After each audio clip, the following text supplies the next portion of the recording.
One thing that did hold us together was money. We had good money. We had a lot of money. So that tends to cover things. We were able to give the children a lot of comfort. But in terms of emotional support, that enablement for them to know who they were. What do you need for preparing to be a parent? What do you need for what you look out for when you're choosing your life mate? I mean, we were not there for that. By then, Dora was, my third born, was deep in addiction. She, at that time, was on heroin. And, I remember one day driving home and seeing this old woman by the side of the road, and my headlight just caught and her with the light, and I realized it was my own daughter. I've never experienced the pain I experienced when I saw her.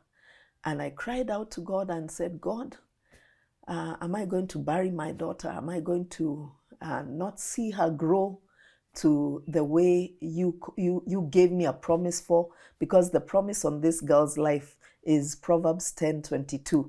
The blessing of the Lord makes rich and adds no sorrow. In addiction, there's this blindness to the way things really are. There's a sense in which you feel like you've got the problem. I don't have any problem. And you can be downing a crate of alcohol every day, but you don't see it. You don't see that you are destroying your body, you're destroying your relationships, you're destroying your vocation, So sometimes this pain, and this is what I would encourage women, Yes. really, that you need to allow your children who are in addiction, your husbands, your friends who are in addiction, to reap the consequences of their choices.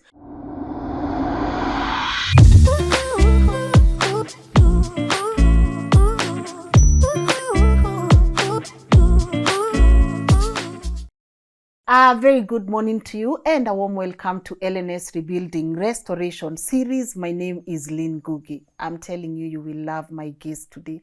Just sitting here and talking to her even before the cameras rolled, and I already felt a lot of peace. And one of the things that we were talking about is it's never too late to come back home. And I don't know who we were having a conversation with, and I looked at her and I told her, don't go too far that you forget the journey back home, because sometimes we are bound to go too far. We are bound to lose our way.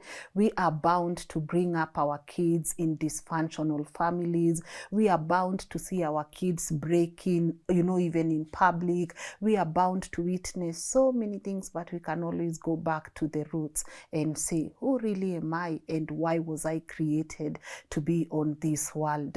And I hope she gets to inspire you and also talk to a lot of parents, because I know we are dealing with a lot, and I know there's a lot of energy out here where we feel like giving up, but don't yet. Watch this conversation and take what you can be able to take home, because I always say we will continue rebuilding one story at a time. I'm about to let her introduce herself and walk us through her journey, but before I do that, please allow me to say thank you to you guys.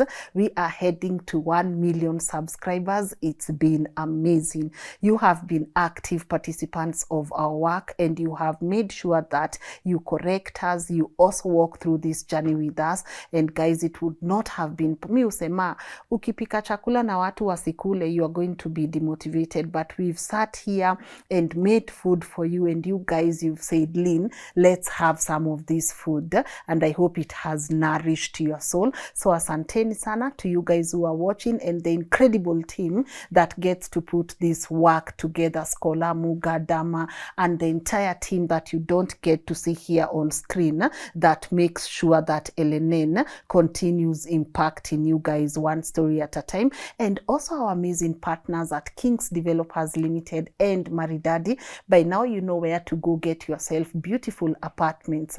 Talk to our people at Kings Developers Limited. And if you are looking into importing a car, talk to our people at Maridadi Motors for their services, which include just just as I said, car importation. They also have an investment circle, a driving school, and also a car washer. So go pay them a visit, and I hope you get to enjoy the services. And now, without further ado, please allow me to let my guest today introduce herself. Ma'am, good morning. Good morning, Lynn. How are you? I am well. I am so happy to have this conversation with you. I feel like I'm talking to my mom. Wow. I feel like I'm talking to a bestie. You are so easy to talk to. Karibu kwetu. Likewise, I'm so grateful to be here. Yeah. This is a revered show. Yeah. I admire your stories and your Thank you. conversations. Thank you. So it's so wonderful to get to be here today. Yes. Yeah. Karibu sana. Asante. And I hope you feel home. Yes. But maybe for the people who are tuning in for the first time, could you please introduce yourself?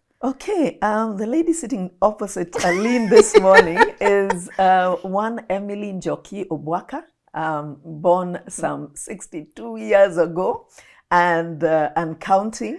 And thankful to God for the length of time He's put me on this earth to now. Excited about how it's an adventure.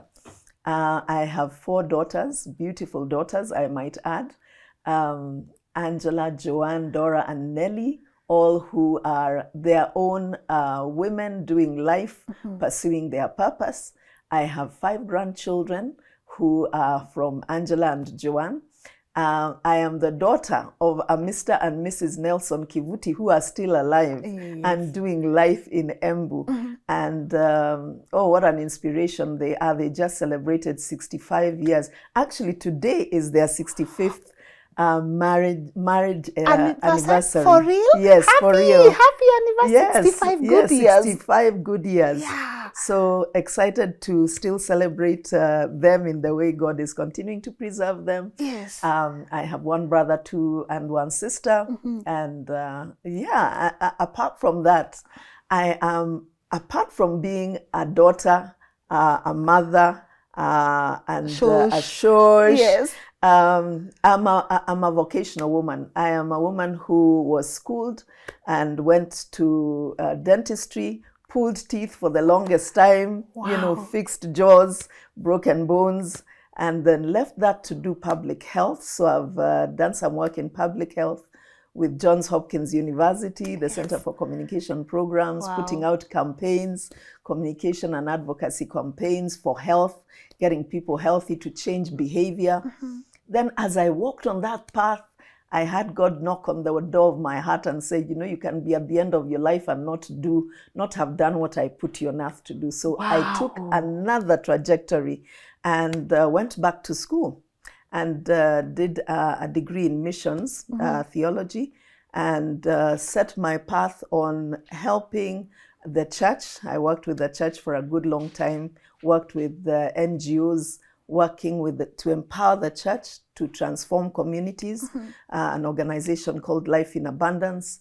On from there, then worked with where I am now, helping men and women out of the plight of addiction to drugs, alcohol, and other life-controlling issues. Yes. And excited to see that Christ is the answer to that problem.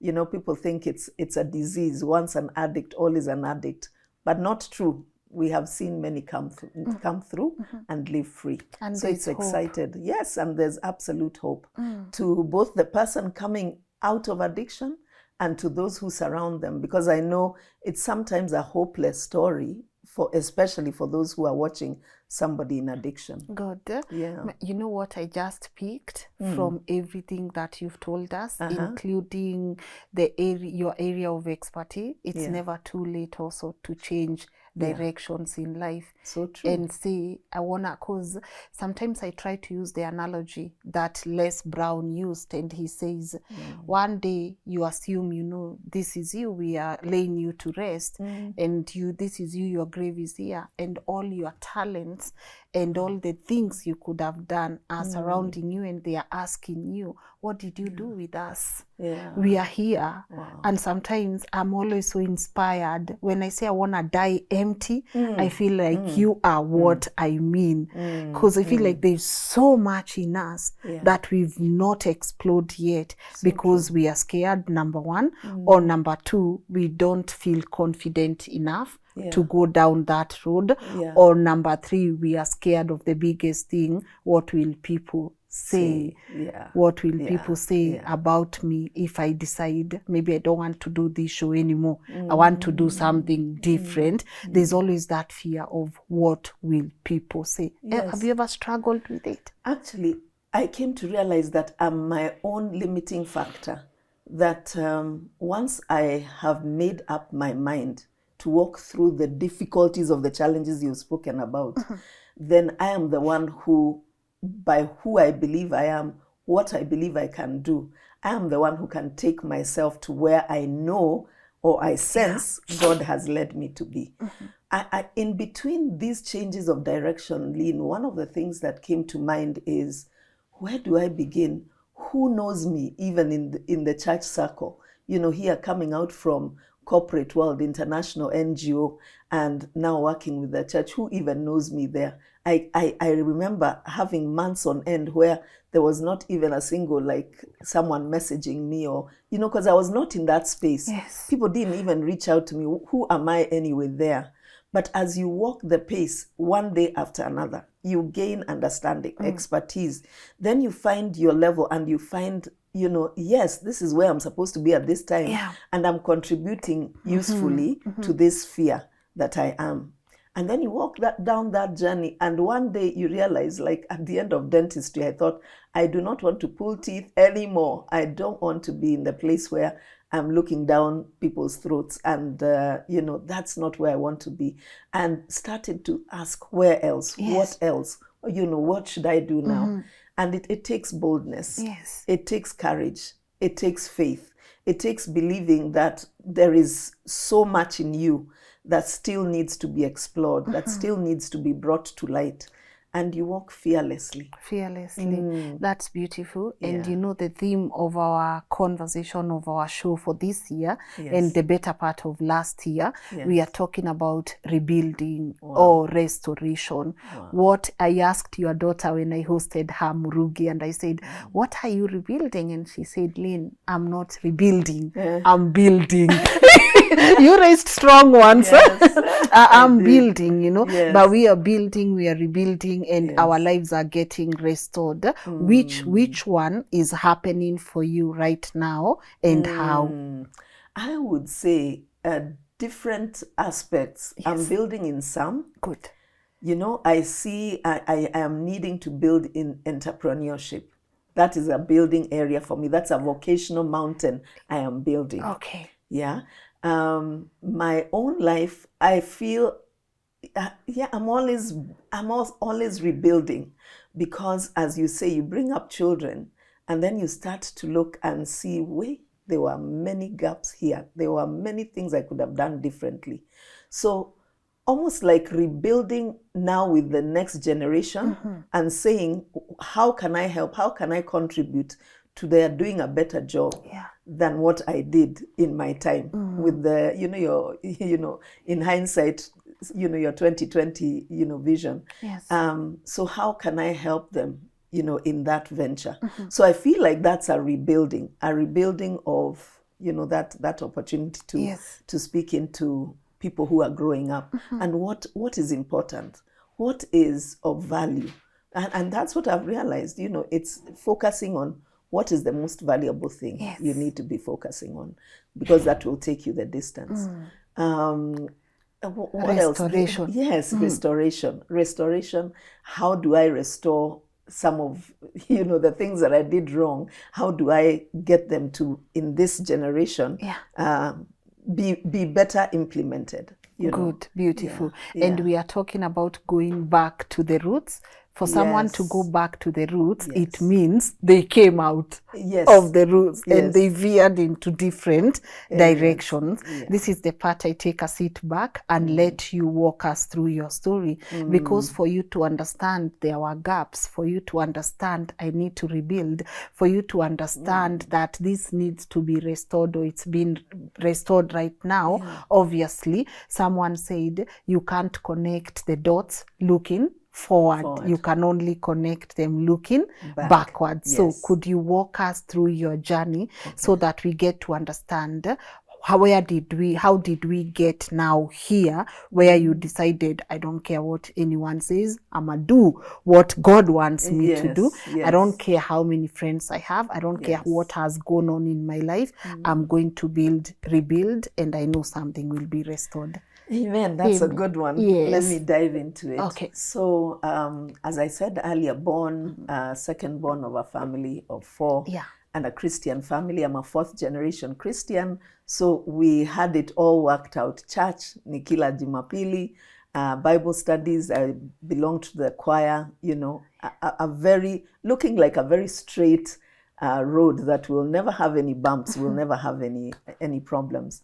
But then come university, and whereas at the end of my secondary, I actually gave my life to the Lord.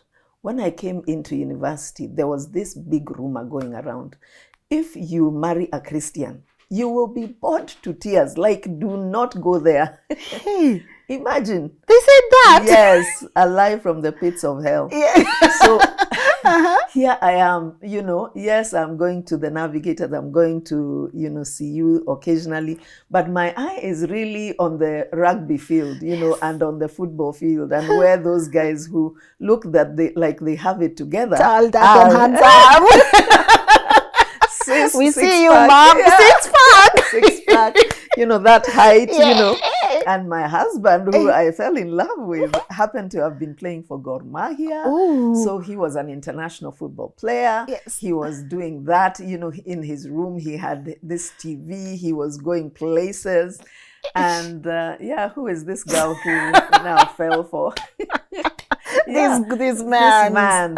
And I thought, I'm so jet set. One leg here, one leg there. But you can't walk two paths going in opposite directions. Mm-hmm. And so here I am on my wedding day when we were 3 years later. And it's the happiest day of my life because I loved this guy to bits. But in my heart, because I had made a commitment to Christ, and I knew that you cannot be unequally yoked. So I said, hey, Harper, things are just over for me. So I felt like I was in such conflict, so happy but very sad, very realizing that I'm stepping out of God's divine plan. And so that's how it was. Walked down that aisle, we went to Mombasa, started our life. And there is where I had somebody actually say, I overheard, that Emily Obwaka cannot be a Christian. That is not a chick who is going to heaven. That is, and I thought to myself, wait, how do I deal with that? It sort of brought me to reality, and I wanted to come out of that. I said, no, I'm going to lay it before God. If I'm a Christian, I will stand up and be counted. If I'm not, I will then walk away and never pretend or say that I'm a Christian. And I took one step toward the Lord, and he took many toward me, hugged me and said, my girl, I never left when you left. And there began a journey of recommitting, rebuilding, recommitting my life to Christ, being restored in faith. And it was one step after the other. But Lynn, me kujisalimisha kwa Mungu now did not mean that my husband was coming along. He was not a Christian. As I said, I had married him for all the wrong reasons. So he was on his own path and pursuing, what he knew best. He was doing medicine, so he came in to do his specialty in obs-gynae. I came in to do my specialty in public health. And we started walking, and life became hard. Life became hard because here is a house where mtu mmoja anaelekea huko, mwingine anaelekea huko, And so the children are born in this environment where there is dysfunction in the sense that we are not tracking on the same path. The one thing that did hold us together was money. We had good money. We had a lot of money. So that tends to cover things. That tends to, you can go there, you can do that, you can buy this, you can have a whole trolley of, you can, it can sort of disguise where you are. And so that was us, it disguised our relationship for a long time. we were able to give the children a lot of comfort. But in terms of emotional support, that enablement for them to know who they were, the basic skills of what do you need as you grow up for how you function as a human, a responsible adult, what do you need for preparing to be a parent? What do you need for what you look out for when you're choosing your life mate? I mean, we were not there for that, we were not there for that, because now, as my husband unfortunately got caught up in alcoholism, I was traveling a lot. With Johns Hopkins, I was out at least a week every month. I was traveling, I was between places all the time. And my story became, what am I bringing the children? Kuwa pacify kiasi. You compensate. Compensate na hiyo. So it was presence upon presence. And, so one thing after the other, they went to top schools, whether you're talking of this school in Karen. Yes. Yeah, good schools. So education-wise, they were well handled. But then the issue of their faith, which to me is the most important, because Lynn, like it or not, we are spirit beings who have souls and we are housed in bodies. When you're putting all your effort on the body and not on the spirit, and making sure that is aligned to God, to know wewe uko hapa duniani for what purpose, then you will miss the way. You'll be relying on voices from outside to tell you who you are and what you are put on earth to do.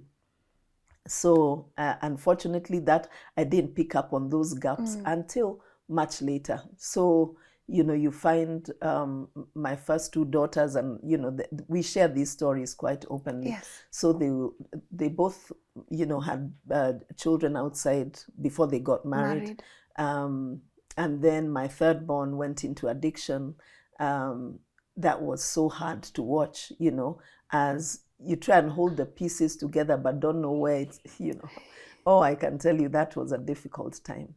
But then came a time when you realize that God is walking with you on this path. Whatever you have done or failed to do, whatever mistakes you've made, there is always a new day. A verse I love in the Bible is Lamentations 3:22 and 23. The steadfast love of the Lord never ceases. His mercies never come to an end. They are new every single morning, and great is his faithfulness. So being able to plug into God, this dysfunction set me on a path of intimacy with God, because I realized there was no other place I was going to get restoration. There was no other place I was going to rebuild. To me, the pieces were all apart, but how do you start to rebuild to a place where your children have something to look on, to, a reference, a way to be? And I started to realize God is so kind. He gives us the opportunity to unpack. He reveals things, ways in which we went wrong, ways in which we can rebuild, opportunities for us to recover. People who are, kingdom helpers, who come along the way and say, hey girl, this is this. And, I have had, mentors in my life who have just spoken into my life, encouraged me. But essentially, the greatest thing has been just waiting upon God and seeing him restore me from the inside out, give me wisdom. Yeah. What I loved also is that despite the marital dysfunction, despite how the children may have gone, at some point, God drew me to the place where I did not stop pursuing purpose. So just the journey of vocation that I've spoken about, hearing him, hearing God, and hearing him say, now tumefika hapa, this is what is going to happen. I remember the statement I made earlier. I worked with Johns Hopkins for 8 years, and it looked like, I moved from a program officer to the resident advisor to the regional technical advisor. Wow. And everything looked like, I was going to now next be in the States, giving global counsel for our program. But God said you can be at the end of your life, going to the year 2000 and have nothing to show for it. And I remember stopping in my tracks and saying, what? And the way I think I'm going places and I'm doing things. And it took the Lord just redirecting me to start to see the continent of Africa, begin to see the death, the difficulties, disease, and the things that this continent has that just has put us at the bottom of the scale in terms of development and advancement, despite the fact that we are probably the richest, the richest, the brainiest, we have the most resources, but we are not going anywhere because of just a brokenness and a non-alignment to God, who makes all things go well. Yes. And God invited me to that space and said, I want you to be involved in this space. So it will need leaving what you have known, the comfort and convenience you have had, and the money, and the money that, especially because that one almost cost my marriage right there. Because yes, when I started, then I moved to work with the church, the Association of Evangelicals in Africa. And there is where, it was a faith venture. Here you are getting a six, seven figure. And then suddenly here you are, and you have to write proposals. You have to knock on doors. You have to wait upon the Lord. Yes. You have to do consultancies and occasionally and that almost broke our marriage completely. And against that background is where our last born was born. In fact, I always say, if you think couples, are in quarrel, how did this last one come about? It was an interesting one. But she came when it was, Kosovo. I mean, there was war. Chaos. There was chaos. There was, Cold War. But she's such a blessing. Yes. And there is when I started to just ask God, where from here? So, started to work with the church, amazed at how God really is for the church. And the church is the hope of the world. When she's aligned to her head, Jesus Christ, she can be the salt and light and the direction to which, all society should go. And I started to see the Lord invite me to a space of leading women across Africa. I worked with Reverend Dr. Judy Mbugua. Yeah. I was with her, for some years, left and came back to work with her and to take over actually the position of, Pan-African Christian Women's Alliance Continental Coordinator. And there was where God opens my eyes to the fact that even the church has a need to come together. God didn't call men on one side and women on one side and children and youth to sort of do it on their own. God is for one church. He has one call for one church, one people who are doing a mission of restoration of, the lost world. So just understanding that, and I did that for a while. And then God redirected me to entrepreneurship, to telemedicine, to work at the front line with an Indian mission, where we were helping people across the country, across continents, who needed medical help. And in real time, we were able to treat people. So I was on the software. I used to, we were working on the software. Mom. Yeah.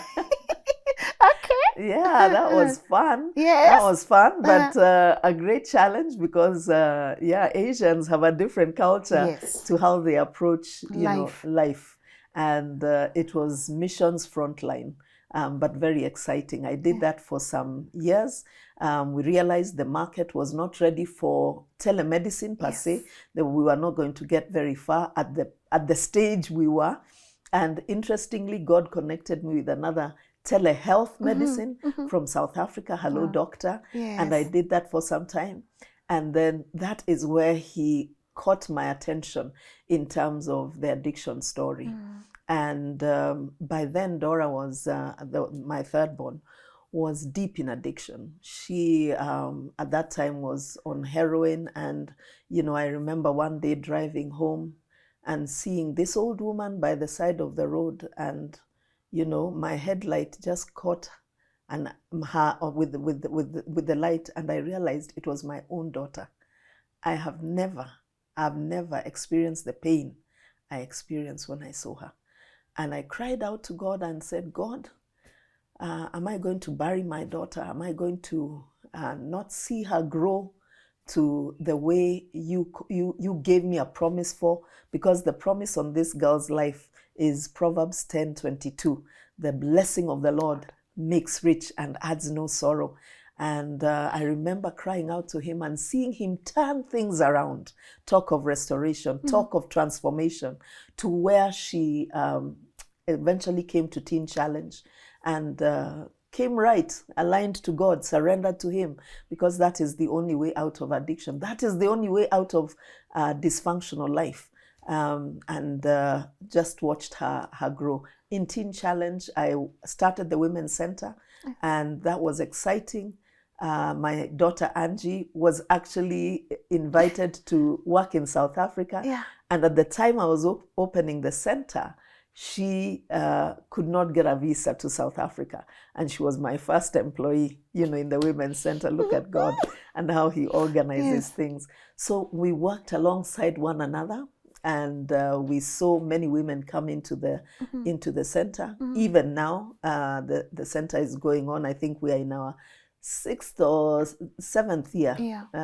And then 3 years later, I wanted to leave Teen Challenge. That's the organization. It is. I wanted to leave because I felt I had done my bit. I had started this organization.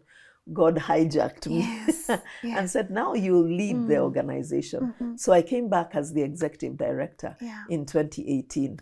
And that's where I have been, and truly seeing myself privileged to be at the front line of watching God transform lives that are dysfunctional, that are so out of, alignment with Him, and watch them come to Christ and grow in Him and be transformed for life and eternity. It's been an exciting 9 years and counting, and seeing how seriously God is for that whole story of restoration, of transformation, just to get a hold of what He wants for us. Yeah. On the marriage front, just realizing that domestic abuse is real. Domestic abuse is real, and when you are in a relationship with an addict, you will stand a lot of things. You will bear a lot of things. You will close your eyes to a lot of things. You'll be disappointed. You will bear a lot. And whereas, and I know this for a fact, God gave me grace to, for more than 30 years, it's actually almost 35 years, walk with my dear husband, who I love, but who is in this vice, broken and bound in addiction.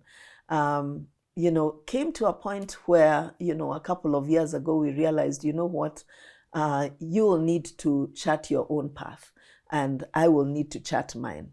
So realizing that although we do love each other because we came together and we have 4 beautiful children to show for it, doing life on a regular basis then becomes difficult if we are going in different directions. So he lives in a different city and works in his line of duty as an obstetrician.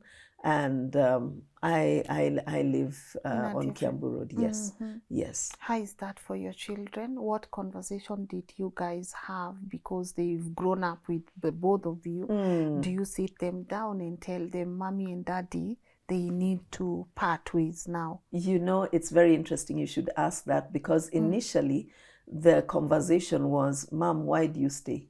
Why do you stay? You make so much money. You are so independent. You can chart your own path. Why don't you make your own home? And for a very long time, my own truth was, I will not move from here until I sense God's leading to settle me elsewhere. I know if He has allowed me to be here, I will walk in the grace that He's given me, and I'll pray for them. Although that's a difficult conversation, Lynn, because you see, I can understand what I understand with my husband, but for them, you see them struggle with failed promises. You see them struggle with a pattern of life that does not glorify God. So we are going to church on Sunday and we appear to be Christian, but every day they watch, something quite completely different. Yes. And that becomes... Confuses them. Yeah, confuses them. And they talk about that, Those are some of the spaces. Should a woman stay? Should a woman go? But when I was persuaded, and that at the time I was persuaded, actually, they are the one who called the meeting. They said, Mom, you've given to this marriage so many years. And we are not going to stand by and just watch you, die in this marriage, because you're going to eventually, you cannot carry, somebody.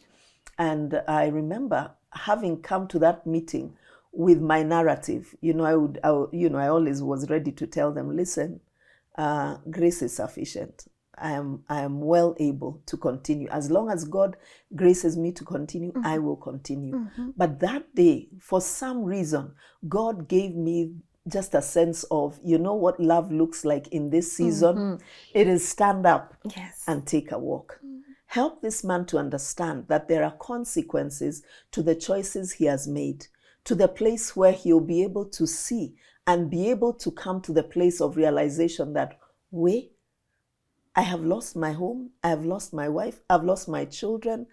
Something is not right.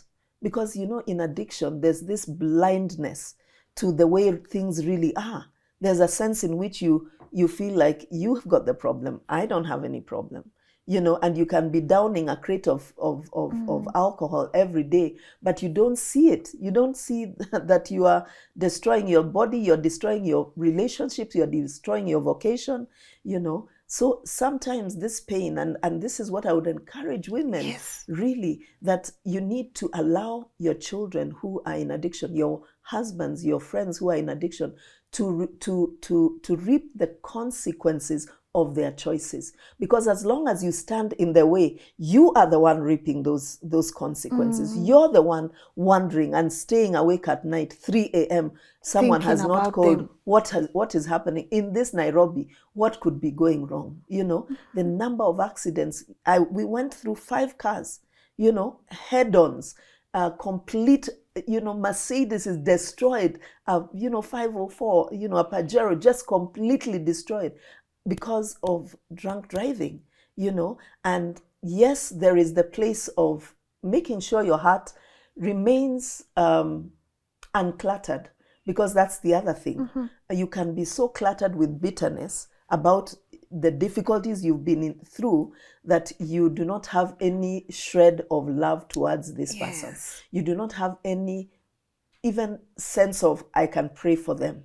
But I can tell you, Lynn, we pray for my husband daily. We ask that God would open his eyes to see where he's at, so that he can salvage, he can be salvaged from the life of, destruction. There's a way that seems right to a man that leads to destruction. That is surely someone going in the path of addiction or idolatry, as we call it. And without help, without reality shock, pain. Actually, God instituted pain to get us to realize there's something wrong. So if you're shielding somebody from that pain, they'll never come to their senses and realize, like the prodigal son. He had to come to a place of rock bottom and realize, I need to go back to my father's house. I need to go to where my father, even the servants have a better life than I have, feeding pigs. So that's where we are at. And me being in my own space, I bowed before God. I said, God, you mean you can allow me, having made the choice to be in this story, to have gone down that path, you can allow me a second chance at happiness, at just feeling, I can do life without worrying, without carrying somebody who just is not wanting to come along the path of doing life as God wants them to do, Yeah, how do you deal with the guilt? Because I think one of the struggles of even people who have dealt with people who are in addiction, it's the guilt of knowing, do I leave her there because she's in a hole? Do I keep going when she calls? Do I keep sending money when they ask? Do I keep just showing up every other time? Or do I say no? But then when you say no, there's always that guilt and there's always that feeling. What if this is the last call they will ever make and I didn't go to their aid? How do I deal with myself? You know, it is a faith journey. It is a faith journey. It's letting go and letting God. Where you realize you don't own this person. First of all, you did not cause it. You cannot control it. You can't cure it. So first of all, taking that one in will help somebody just begin to understand that this person is not in your control. And, you know, there's the situation of codependency where you think by what you're doing, you're either helping someone out or, you're almost trying to moderate them to where they'll come right. Yes. We need to realize that people in addiction use manipulation a lot.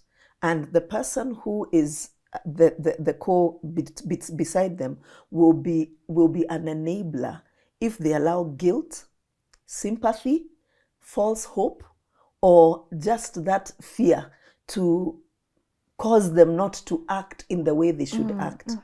Guilt in, you're the reason I'm in this situation. Actually, had you taken me to that school, had you done that for me, I would not be in this addiction. So they'll use that manipulation. Also the issue of fear, if you don't come to my aid, if you don't give me that money, actually this is the last time you'll see me, and then hope of, tomorrow I can wake up and be a different person. So let me keep going. I'll know how to jipima. Yes. This is 10 years on. They're telling you, I will leave this thing. I'm working on it. And then the fourth one is that sympathy of, do you think I chose this for myself? I would hate anybody to be in my boat. So getting somebody to be literally immobilized from doing the action they should do because they are held in this environment of manipulation. And the thing we need to do, to your question, is realize that you are living life in the best way you can with everything that God has given you. And you must leave your partner, your son, your daughter, your husband, your wife, to make their choices and live with them, to make their bed and lie on it. Yes. And the power of words, because one of the things I love about you and Dora was the affirmation you gave her. Because before we rolled the cameras, I was just telling you, you can be sitting here with someone in their 50s and they'll still remember the words their parents told them 15 years when they were 15. How important are words of affirmation and what roles did they play in your kids' lives? A lot.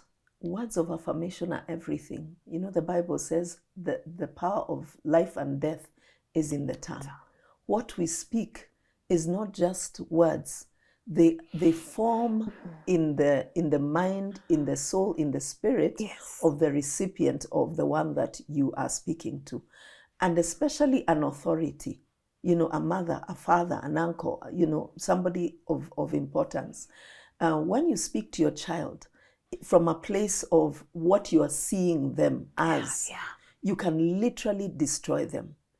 And not what you're seeing them as only, what you yourself are handling, because there's a place where you are also not formed. We are also not perfect. We are not perfect, so we don't see perfectly. So my own dysfunctional me can be seeing you doing something and call you names that you do not deserve. I may not take account of the fact that you are in a situation that I precipitated because of my own actions. So I need to take the baggage that I feel to God, so that I take from him and from the word of God words that can bless you, words that can lift you, words of life that will inspire you. I remember at a place where Dora was so completely under the yoke of addiction. And I know and I knew that God had called her to be an evangelist. So I said, you're a woman of God. You're an evangelist. You are. And I kept saying those words. She was very irritated at the time. But behold, isn't that what she is today? She is, yes. So words of affirmation, birth life, birth true life in someone, change the trajectory of someone who is going down the wrong road. Love is the way we use in Teen Challenge, where we have men and women coming out of addiction. Love is the number one key. Speaking love, speaking the fact that, while we were yet sinners, Christ died for us, that you were worth all that. Even if you were the only one on this earth, Christ would have died for you. You are, you are fearfully and wonderfully made. Good. God has a purpose for you. Yes. You have something that this world needs and is waiting to see you bring forth. You must speak words of affirmation that will bring somebody. Those words guide the soul. As I said, we are the spirit. Yes. Spirits who have souls are housed in bodies. We do life from the inside out. And so you want to speak to that part of you that will stand up and then direct the body to how it should behave. Beautiful. Yes. And in your parenting journey, you've mentioned the art of overcompensating. Yes. I'm not here, so to compensate for my absence, I'm going to bring you guys a lot of gifts. And that's a question a lot of parents keep even asking me, even when I bring a show. And one of the question is, for example, I'm a single woman. I have my kids. I gotta go to work. I can't come until it's late. I have to leave early in the morning. And the only person that can cater to my children is our house manager. Yeah. So how then do you make sure you are present in your kids' life, but then you're also struggling to give them a good life? Where do you draw the balance, or what would you advise? I think the first thing is to come to determine what is important in life. And once you have your priorities set, then you order your life accordingly. What is most important? Is it to live in Keleleshwas or, Rundas or whoever? Isn't it better that you agree to go to a lower standard of life in order not to need to be, flying here, there, and everywhere away from your child? Yes. If you realize your child's life is the most important, that at the end of the day, this is the life that is most important of everything in your life, then you'll prioritize how much time do I need to, I get to spend with them? Yeah. When I'm not here, how am I making sure that they are not being exposed to the danger of pornography and other things on social media? How do I make sure that my house manager is not just somebody that I picked from anywhere, who, so long as anaweza kupika na kukaa na kuosha vyombo? How do I make sure I'm even paying a little more for somebody who is able to speak value into my child and walk with them? How do I make sure that this, and women need to be particular. Is this person, do they value God? Because at the end of the day, when you realize that many of the people who are living dysfunctional lives, when they were growing up, the point is they were introduced to what vice that took them down by either somebody in the home or you not being there, so they were playing in their neighborhoods and probably were deviated from the path of, the standard that you would have liked them to come to, So it's a question, first of all, of prioritization of your values, realizing that these children are the most important commodity or, people you have on earth, and that their upbringing is key. And then doing the homework you need to find out, how do I parent well? How do I parent well? And there's a lot of material out there. Yes. Remember a guy called Stanley Mukolwe? He has a whole course. I did this course when I had the fourth born already. Then I thought, oh my goodness, I wish I could wind back the clock of time, and employ some of these things. Even in the little time you have with your child, what do you say? How do you make sure you're consistent? How do you make sure you're affirming? How do you make sure you're directing them right so that they are flourishing from the inside out? How do you make sure you're friends with them? Because, as children grow, they're not going to consult their enemies. Their parents, they see them there, you want to cultivate a friendship with them. I must say, in my own life, this is one thing I've seen. Really, I thank God for that. Each one of my daughters is a close friend, and we have deep conversations with them, and they feel free to come to me and on tell you any anything. account. Yes, beautiful. Yes. And the church and the society, Exactly. because you are here now. You Yes. just said earlier, mom and dad are celebrating, today is their 65th anniversary. Yes. But people are looking at you, a woman of God. Yes. And the misconception and the stereotype out there, God hates divorce. Like, Yes. it's your family. Make Yes. it work. Yes. You said, I Yes. do. For better, for worse, till death do us part. But you are part before death. What are Yes. you doing, mom? They will ask these questions. That's a good one. Yes. That's a good one. The ultimate thing in life is to go along the path of being like Jesus. Okay?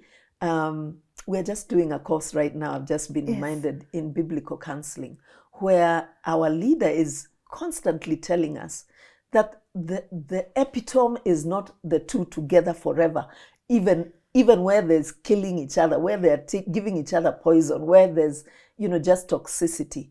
It is aligning to God, so that in this environment of one, they can create a functional whole that will allow the children growing in that environment to be all that God made them to be.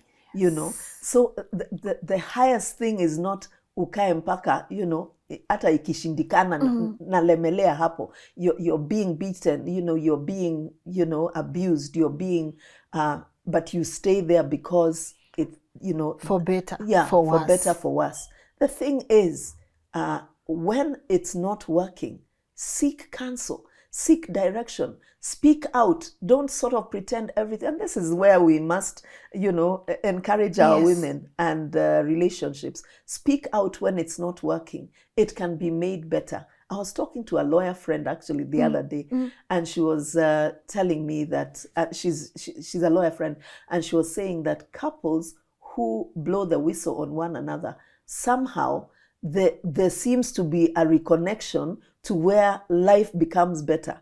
So a woman who is being abused in the home, says being beaten, actually takes a P3 and says, this is what this man has been doing, and he styles up like immediately, because he realizes it's not business as usual. There's something called tough love. There's something called allowing somebody to live the life they have chosen. You're on your way to where you're going. And if you have chosen to go to Mombasa and the rest of us are going to Kisumu, we should not abort our trip in order to accommodate you. We should allow you to go the way you're going, so that you feel fulfilled in the way that you have chosen to go. Yes. So it's not to say that marriage does not work. That is not what I'm saying. It's not to say that this is not the institution that God formed and indeed compares it with his own relationship with the church. And it is to be above, it is the thing that is closest to heaven on earth, a good marriage. But we should not sort of ignore signs of dysfunction and destruction one to another. We should seek to do it right and live authentically, live vulnerably, so that our children are also helped to see this is how it is. This couple who is celebrating 65 years, let me tell you, I want to brag on my parents. Okay. Because it is not that they were void of difficulties. They came from a very humble background. My dad hired his gown, my mom's gown, for 30 shillings when they got married. They were in a one-roomed house. They started at the lowest of the lowest. But you know what? They had Christ. And they respected one another. They loved one another. When there were issues in the home, they would invite us. We would actually all speak about it. When it was that somebody wants to get married, let's see who this Yes. girl, Gabriel, wants to get married. Let us look at Yes. it. What is important? What does the Bible say? Every day we had altar, family altar. My dad would read the word of God. We would pray. We would, hold hands together. We would wait for one another on the dinner table. Yes. We would all be there sharing a meal, not just doing it as we please. So they set pace for marriage for us. And all of us desired to have a good marriage. Good. In many homes, many young people are not even wanting to get married. From what they see in their homes, really there's nothing to look forward look up to. But I must say this couple, Mr. and Mrs. Nelson Kivuti, shout out to you. Shout out! You did it right. And I love it. I love, you're so pretty. Thankful. Yeah, shout out to them. Yeah, yes, I have been given a lot, They say to whom much is given, much is expected. My parents gave us a lot. They set pace, for what Christian marriage is supposed to be like, how one another, being one another's, encourages, greatest cheerleaders, credibility partner, accountability partner, and just looking out for one another. And today they are that place. Good. Beautiful. Yes. Does forgiveness mean reconnecting for you? So say dad goes and he's good now. Ameona penye akirudi kwa kamtu kake aseme my girl. My girl, I'm here. I've done the work you sent me to do. I'm here, my girl. Will you take him back? Come back. Me, I say nothing is impossible with God. Nothing is impossible with God. I have that conversation with God and said, my life belongs to you. Yes. I gave it to you many years ago, and I get to do what he says to do because I'm here for his agenda, for his glory. Good.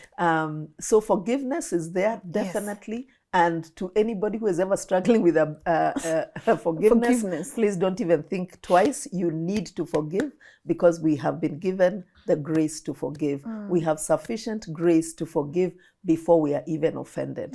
And forgiveness is really like taking poison and expecting the other person to die. It is toxic to us. It attracts just open doors to the enemy. So we need to really embrace it. And I have worked with my daughters on this in terms of forgiving their dad and being open to reconnecting and just walking a journey of, extending grace. For myself, if that day came, we are good. If it's ordered by God. If that is ordered by God, we are good. Kama haijafika hapo, mimi niko sawa peke yako. Niko sawa. Mom, uko poa peke yako. We are talking about forgiveness, but how often as parents should you ask forgiveness from your children? Often. Often I think we should set pace that when I fail, when I don't follow through on something I said I would do, when I give counsel that was not right, when I hurt, not intentionally or even intentionally sometimes, I need to be willing to humble myself. We need to humble ourselves one to another, even parents to children. Many times I've found, I needed to say sorry. Actually, not even so long ago when, we had the conversation, Mom, why did you stay that long? We are nursing some wounds because, we felt like we were obligated because now you didn't leave. And, I took up the position and said, you know what? From the depth of my heart, I am sorry. I'm sorry for any way in which I have spoken or not acted or given an idea of, being one way and I'm another.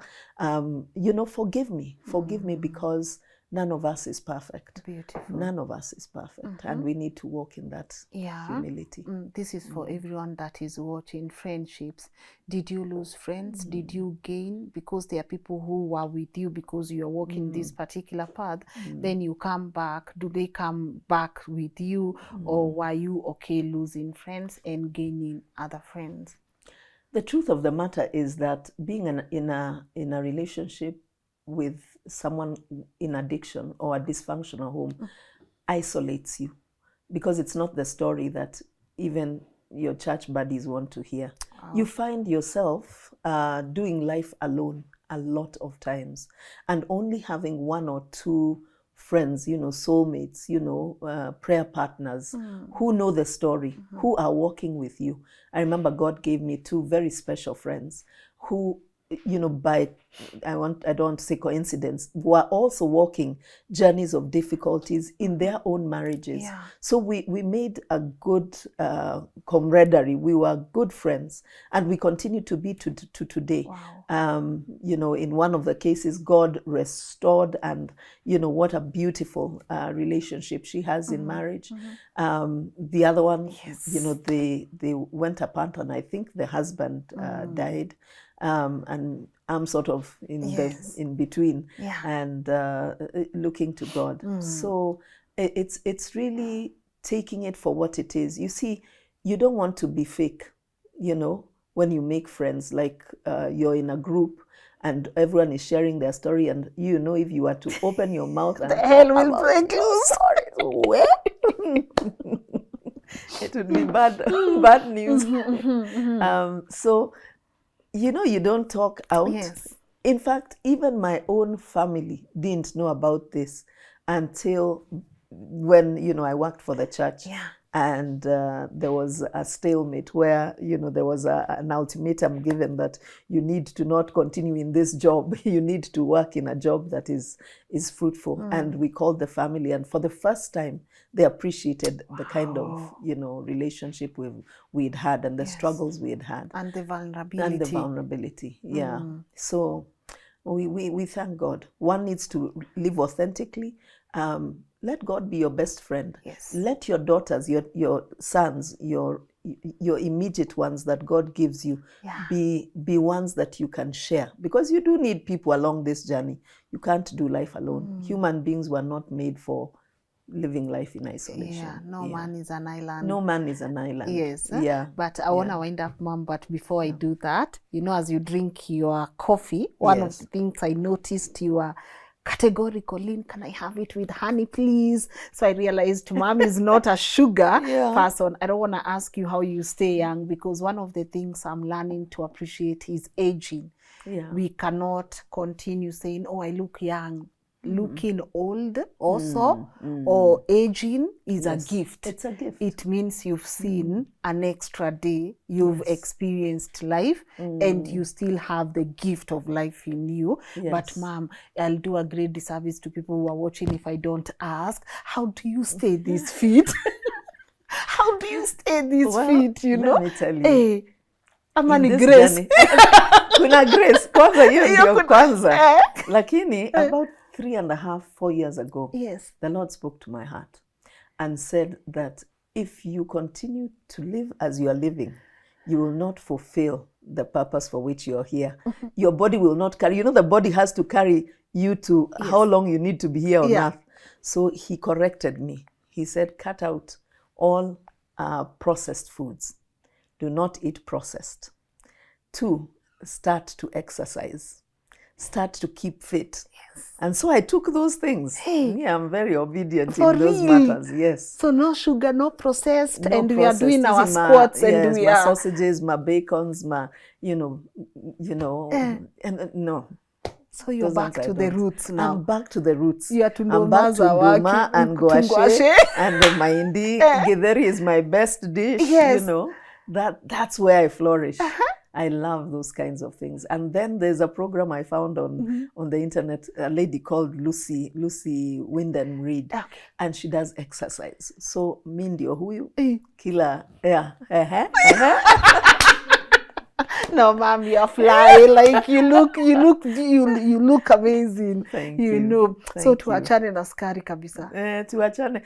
Hata kama tunakunywa iwe kiasi. In moderation. In moderation. Yes. I appreciate you. Yes. You've been so amazing to host. You're full of this very beautiful energy.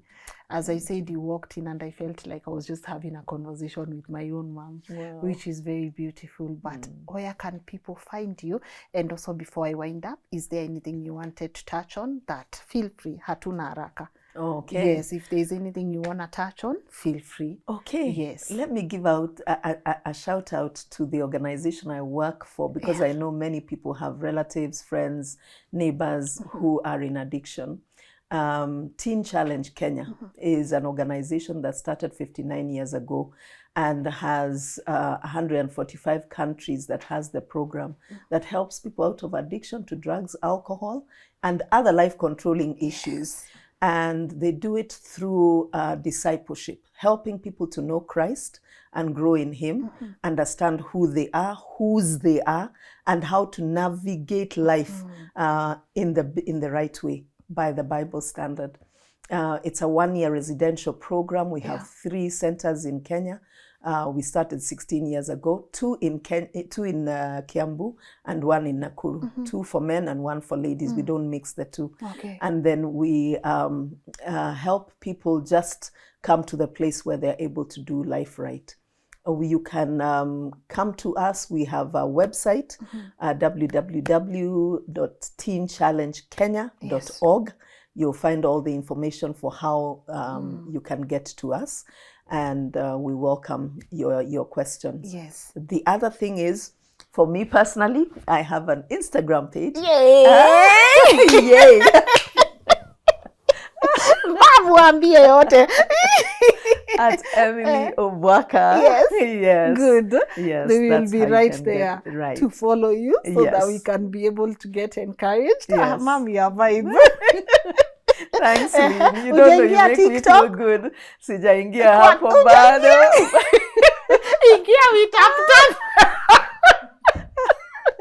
Sawa, nitafanya hivyo. Mom, ingia, you know TikTok has it's a platform with different people. Yeah. But one thing I love about it Yes. is that people are able to talk na hakuna a lot of judgment hapo. Ni So kusema, even if you are looking into talking to young people, it's a very beautiful platform for you. Na hakuna story mingi, hakuna dramas, chaos. Of course, yende, it's a social platform. Yes. Hautakosa hapa na pale, Yeah. but it's also a very beautiful platform to be in. Okay. Ingia po atetemeshe kidogo. So, Yes, Asante. I'm Asante, gonna be hosting your daughter today. Yes. I can't wait for people to be able to listen to her story. Yes. And also watch it tomorrow at 10 a.m. because we're gonna Wow. air yours and then hers. Okay. It's good to hear from now the child's perspective. Wow. Yes. I love Jesus girl, like even Yes. that name in Yes. itself and how she's been able to conquer and you know how her life has been restored. You don't know how many of us like addiction in this country. I even me personally, I've had to deal with it in my own family, and I know the pain. I know the pain, the frustration, the guilt, and you wondering, will things ever get better? I know that, and I feel like the more we talk about these things, the more we heal our nation. So I really can't wait to sit and have a conversation with her. Wow. But because I know maybe Angie, Joanne, and the rest of your family might watch, what do you want to tell them? Let me let you do that parting shot for them. I love you girls. You are such an inspiration to my life. Angie, Joanne, Dora, and Nelly, you cause me to know that motherhood is worth it 100%. You've been a joy. You've been such an encouragement to my life. You've been such friends forever. And I'm so grateful to God for having given you to me. A privilege of bringing you up and watching God just do amazing things in you and through you. Continue to do life right.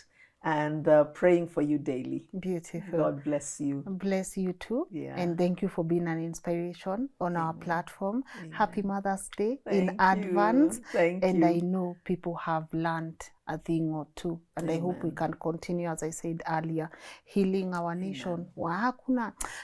Hakuna kitu iwezi fanyika na Mungu. Like, you know, you spoke about Africa, you know, we have the mind, we have the resources, but we will not enjoy these things because of the number of dysfunctional homes that we have. And if parents can be able to look deep, and if people can be able to get out of those spaces and also prioritize the well-being of their kids, we will be okay. I've done shows where people have carried trauma left, right, and center. And sometimes, Mom, it's true. Mimi uliniambia hivi 15 years ago, what am I supposed to do with it? You can't still process that, even as a 50-year-old. But when we continue affirming love, positivity, and doing the work in itself, I know we will be okay. Hakuna kitu ngumu. Ni kweli, it's worldview change. It's the transformation of the mind. That's where healing is. Because God has a way to do it that sets free. Beautiful. Let me let you go. I know you have guests later on, but I hope you've really enjoyed being in this platform. I really have. Lynn, you're such an inspiration. Thank you, Mom. And I want to bless this platform that you have. I pray that many, many lives will be healed, not just in Kenya, as we prayed at the beginning, but across the nations of the world, because of your authenticity, because of the beauty that flows out of you. I told you the moment I came into this office, man, there is such an air and an ambience of love and camaraderie and just acceptance. Such a wonderful place. And you're a wonderful person. I appreciate God and I receive that too. Amen. And I know God will continue opening doors. Na penye pia tunakosea, you just talk to us as your children. We will listen. Amen. We will listen. Thank you, Mom, and to you guys at home. What a show. Like, what a woman, what a conversation. Mom is such a beautiful vibe, a beautiful ball of energy, and I hope you've been inspired wherever you are. Let me know in the comment section what's your take home. Na pia tufuate Mom Instagram as she thinks of entering TikTok. You can check out her socials. They are showing on the screen right now. Check out the organization that she talked about. It's also on your screen, and pinned on the comment section also will be the website. It's never too late to go back home, and I hope we can be able to listen to her story and know once again it's never too late to go back home. Never too late to go back home. So you guys have yourself a wonderful day.